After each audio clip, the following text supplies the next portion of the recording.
లైఫ్‌ల మనిషి మనస్తత్వం ఎట్లుంటదో తెలుసా జీవితంల? బలమైనోడు బలహీనుల మీదనే ప్రవర్తన మళ్ళ అధికారం చూపెడతారు.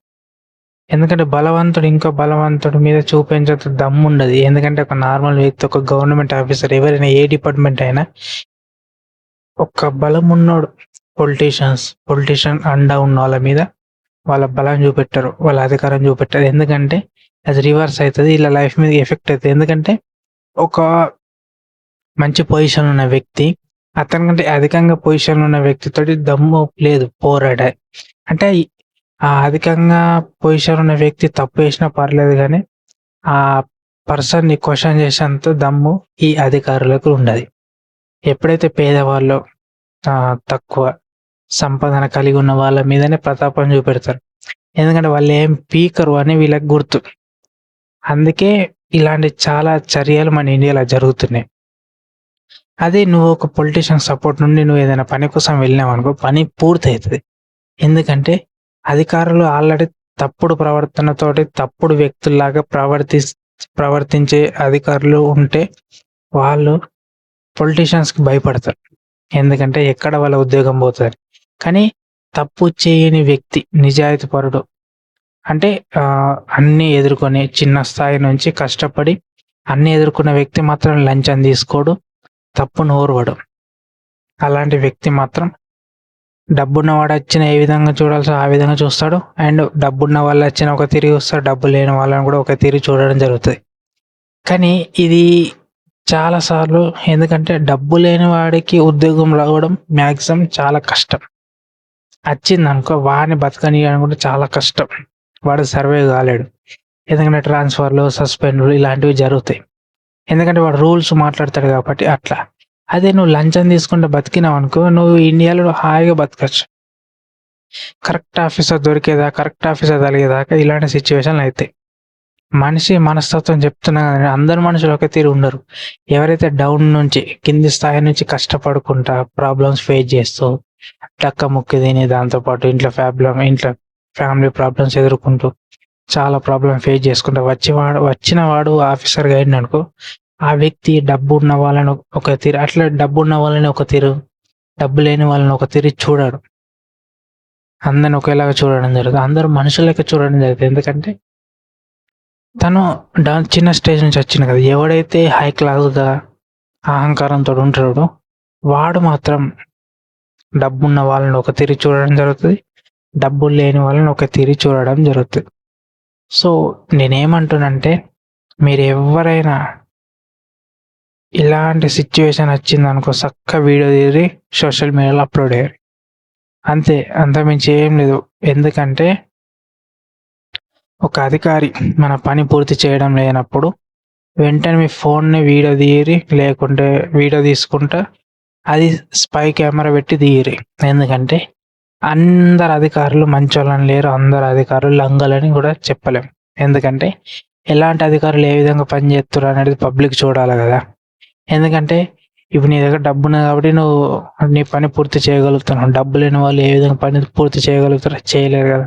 మరి నేను అందుకే ఇప్పుడు చెప్తున్నా, క్వెషన్ చేసుడు ఆపేసినామనుకో లంచం తీసుకోవడం అధికంగా అయిపోతది.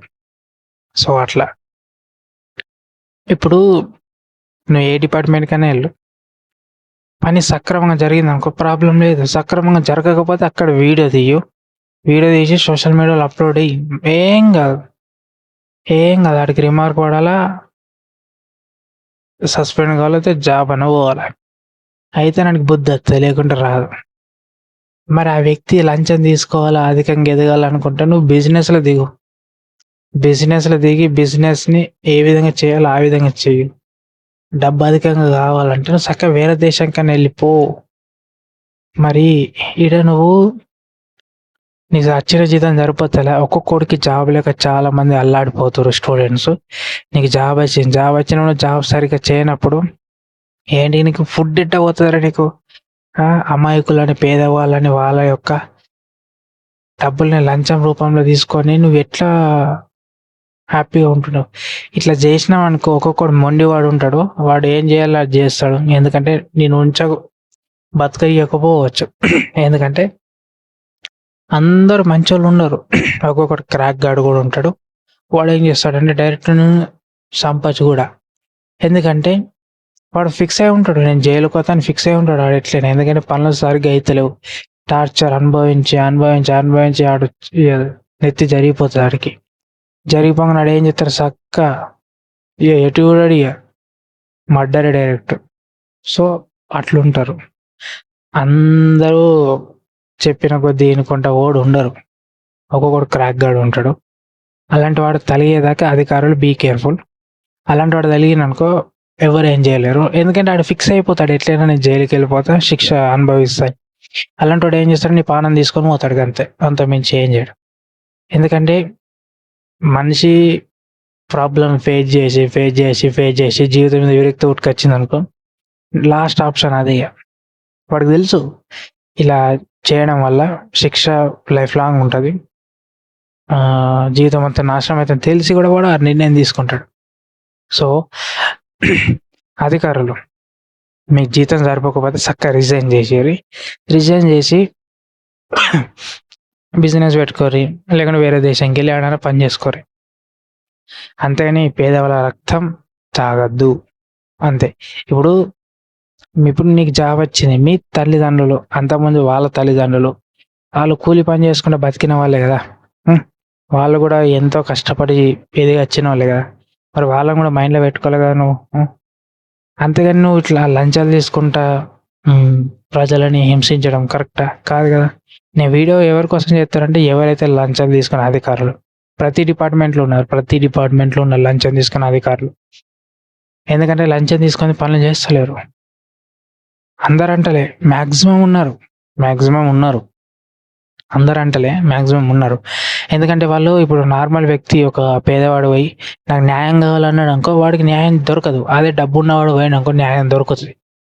అందుకే ఆఫీసర్లు కూడా డబ్బున్న వాడికి ఒక తీరు చూడడం, డబ్బు లేని వాడికి ఒక తీరు చూడడం జరుగుతుంది. నువ్వేది మాట్లాడుతున్నావు అంటే ప్రతి ఒక్కడు ఎవడైనా ఒకడు మాట్లాడాలి కదా, మాట్లాడిన వాళ్ళందరినీ ఏదైనా ఒకటి చేసుకుంటూ పోతుంటే ప్రతి ఒక్కడు ఊకుంటాడా, ఒకడు తెగిస్తాడు. ఎందుకంటే ఇప్పుడు పేదవాళ్ళ గురించి పేదవాడే మాట్లాడాడు, రిచ్ వాడు మాట్లాడాడు, ఆ డబ్బు ఉన్నవాడు ఎందుకు మాట్లాడతాడు, డబ్బు లేని వాడే మాట్లాడతాడు. ఇప్పుడు మన ఇండియాకి పొలిటీషియన్స్ అవసరం, యంగ్ యూత్ పొలిటికల్గా రావాలి, ఎడ్యుకేటెడ్ పొలిటీషియన్స్ కావాలి, అన్ఎడ్యుకేటెడ్ ఉన్న వాడికి ఏలుముద్ర వాళ్ళకి నడపరాదు. ఇప్పుడు యోగినాథ్ గారు ఆయన సీఎం, ఆయన ఒకటే డెసిషన్ తీసుకుంటాడు తెలుసా, అమ్మాయి మీద రేపు జరిగిన డైరెక్ట్ మర్డర్ అయ్యి డైరెక్ట్ చంపేసాడు, అన్ని ఎన్కౌంటర్ వేసి పడతారు కలాస్. చిన్నారి మీద రేపు జరిగిన, ఆడవాళ్ళ మీద రేపు జరిగిన, ఆడవాళ్ళని అసభ్యంగా ప్రవర్తించిన డైరెక్ట్ చంపేస్తాడు, డైరెక్ట్ మర్డర్ వేసి పడేస్తాడు. అర్థమైందా? అట్లా చేస్తాడు యోగినాథ్ గారు, ఆయనకి రెస్పెక్ట్ ఇవ్వాలి. అట్లా వెంటనే ట్రీట్మెంట్ ఇస్తేనే భయం ఉంటుంది. లేకుంటే నడి రోడ్డు మీద నరకాలి, ఒక్కొక్కని ఆడవాళ్ళని రేపేసినోని నడి రోడ్డు మీద పండబెట్టి కాలు తలకాయ చేతులు తీసేయాలి, నడి రోడ్డు మీద తీసేస్తే పబ్లిక్ అందరు చూస్తారు. పబ్లిక్ అందరు కళ్ళారా చూసిరాక అప్పుడు పబ్లిక్ భయపడతారు. ఆడవాళ్ళ మీద స్త్రీల మీద కన్నేయద్దు, మర్డర్ వేయద్దు అని. అదే వదిలేసినాం అనుకో రేపులు ఇలాంటివి జరుగుతూనే ఉంటాయి. అందుకే యోగినాథ్ గారికి తెలుసు ఇట్లా రేపేసిన వాళ్ళని ఈ విధంగా ట్రీట్ చేస్తేనే ప్రాబ్లం సాల్వ్ అవుతాను, అందుకే వెంటనే చేసేస్తాడు. సో మన దేశంలో ప్రతి స్టేట్లో అట్లనే ఉండాల. రేపు జరిగినా నడి రోడ్డు మీద నరకాలరా, నడి రోడ్డు మీద నరికితేనే కరెక్ట్, భయం ఉంటుంది. అదే కరెక్ట్, నడి రోడ్డు మీద నరికితేనే, నడి రోడ్డు మీద పానం తీసేలాడిది ఏదో రూమ్లో తీసుకుపోయి, అది కాదు. నడి రోడ్డు మీద పబ్లిక్ అందరు చూడంగా, పబ్లిక్ అందరూ, ప్రతి మగోడు చిన్న పోరాడు కాదు కానీ ప్రతి మగోడు పోరాడు అందరు చూడాల మర్డర్ వేసేటప్పుడు. ఎందుకంటే భయం ఉంటుంది ఆడికి, తప్పు చేయొద్దు, స్త్రీలని తోడబుట్టిన చెల్లెలు లెక్క లేకపోతే తల్లి లెక్కనే చూడాలా. ఇప్పుడు నీకు వయసు వచ్చింది, మీ తల్లిదండ్రులు పెళ్లి చేయాలనుకుంటారు, అప్పుడు మీ తల్లిదండ్రులు తీసుకొచ్చే సంబంధంలో ఆ అమ్మాయిని భార్య లెక్క చూడు, అంతేగాని మిగతా సిస్టర్స్ లెక్కనే చూడాలా. అర్థమవుతుందా? తప్పుడు ప్రవర్తన చేసిరనుకో డైరెక్ట్ బతకనియద్దు. అసలు ఆని బతకనిచ్చిరనుకో ఏమవుతుంది తెలుసా? ఆ లెక్క 10 మంది తయారవుతారు. ప్రతి స్టేట్లో అటెండ్ చేయాల, అటెండ్ చేస్తేనే కరెక్ట్. మళ్ళీ ఇంకోటి, లంచం తీసుకున్న అధికారులను కూడా నరికి పడేయాలి. ఎందుకంటే ఈ ఇసుంటోళ్ళు ఉండబట్టి ఏమైతుందంటే మంచి ఆఫీసర్ కూడా చెడుతో పడతాడు. అట్లా సిస్టమ్, మన ఇండియాలో సిస్టమ్ మారినంత వరకు మన ఇండియా ఎప్పటికీ డెవలప్ కాదు. ఫస్ట్ రేపేసిన వాడిని వెంటనే యోగినాథ్ లెక్క ఆయన తీసుకున్న డెసిషన్ లెక్కనే నరికి పడేయాలా, నడి రోడ్డు మీద నరికి పడేయాలా. రెండోది, లంచం తీసుకున్న కూడా సేమ్ అదే శిక్ష వేయాలి. పనులు పెండింగ్ పెట్టిన వాళ్ళని కూడా సేమ్ అదే శిక్ష వేయాలంతే. మీ అందరికి ఒక చెప్తున్నా, మీకు ఏదైనా అన్యాయం జరిగితే చక్క వీడియో తీసి ఏం మాట్లాడుకోరు, వీడియో తీరి చక్క తీసుకుపోయి సోషల్ మీడియా అప్లోడ్ అయ్యి, లేకుంటే పోలీస్ స్టేషన్కి పోయి కంప్లైంట్ అయ్యారు. పోలీస్ స్టేషన్ కూడా వినకపోతే కోర్టుకు వెళ్ళరు, అంతే. సోషల్ మీడియా అప్లోడ్ అయ్యారు, డైరెక్ట్ వైరల్ అవుతుంది, సిగ్గుమానం వస్తుంది, ఆడికి సిగ్గు వస్తుంది, లేకుంటే ఆడు ఏదైనా కూడా చేసుకుంటాడు. ఎందుకంటే ఆడికి కొడుకు బిడ్డలు ఉంటారు కదా, వాళ్ళ ముంగడ వాడు తలెత్తుకుని తిరగలేడు. అర్థమవుతుంది? అట్లా చేయాల. అది అట్లా అయితేనే ప్రాబ్లం సాల్వ్ అవుతాయి. అధికారులకు భయం పుడుతుంది. లంచం తీసుకోవాలంటే భయం పుడుతుంది, పని తొందరగా వేయకపోతే భయం పుడుతుంది. అది ఎందుకంటే ఆ అధికారులందరికీ, గవర్నమెంట్ అధికారులు అందరికీ డబ్బు ఎక్కడికని వస్తుంది, వాళ్ళకి శాలరీ ఎక్కడికని వస్తుంది. ఈ ఇండియాలో ఉన్న ప్రతి జనం అందరూ వాళ్ళు నిత్యావసర వస్తువులు కొనడం వల్ల దాని నుంచి ట్యాక్స్ కట్ కావడం వల్ల ఆ ట్యాక్స్ నుంచి జీతం వాళ్ళకి వెళ్తుంది. ఏ పొలిటీషియన్ ఆడి జేబులకి ఏం పైసలు ఇస్తలేరు. అర్థమవుతుంది? ఏ పొలిటీషియన్ ఇయ్యడు. పొలిటీషియన్ది లాక్కునే ఉంటుంది కానీ ఇచ్చే గుణం ఉండదు. అందరంటలే మళ్ళీ పొలిటీషియన్స్, అందరూ పొలిటీషియన్ అదే విధంగా ఉంటారంటలే ఏలు ముద్రగాళ్ళు అండ్ పక్క నాలెడ్జ్ లేని వాళ్ళు. ఎడ్యుకేటెడ్స్ వాళ్ళకి తెలుసు, డౌన్ నుంచి వచ్చిన వాళ్ళు, కింది స్థాయి నుంచి వచ్చిన వాళ్ళకి తెలుసు కష్టం ఎట్లుంటుంది అనేది. అది ఫైనల్ ఒకటే, స్త్రీల మీద రేపులు కానీ ఇలాంటి చేసేవాడికి వెంటనే శిక్ష పడాలి, ఆన్ ద స్పాట్, అందరి ముంగడ నరికి పడాలని. రెండు, లంచం తీసుకున్న వాడిని కూడా అట్లని చేయాలి. ఆయన ఇంకొకటి, పేదవాళ్ళు మీ అందరికీ మీ జేబులో అయితే ఫోన్ ఉంటుందిగా, ఖచ్చితంగా ఫోన్ ఉంటుంది. ఇప్పుడు ప్రతి ఒక్కటి జేబులో, బిచ్చాడి చేతులు కూడా ఫోనే ఉంటుంది. మీకు అన్యాయం జరిగితే చక్క వీడియో తీరి సోషల్ మీడియా అప్లోడ్, లేకపోతే పోలీస్ స్టేషన్కి వెళ్ళి చెప్పురి. వాళ్ళకు కూడా కంప్లైంట్ తీసుకోకపోతే చక్క కోర్టుకి వెళ్ళరు, ఇక అంతే. సోషల్ మీడియాలో అప్లోడ్ అయితే బెస్ట్ అయిపోతుంది. ఇన్స్టాగ్రామ్, ఫేస్బుక్, యూట్యూబ్ ఉన్నది కదా, అప్లోడ్ చేసి పడారు కథ.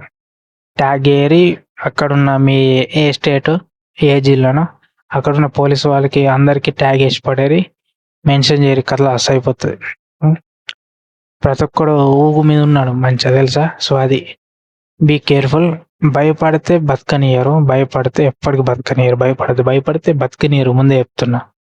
ఎదురు తిరిగితేనే పనులు అవుతాయి. ఓకే, నువ్వు బానిస కాదురా, నువ్వు స్వతంత్రుడివి, ఇండిపెండెంట్ లైఫ్ నీది. బానిసగా బతికినాక చచ్చిపోయిన లెక్కరి కిందికే, గుర్తుంచుకో. అది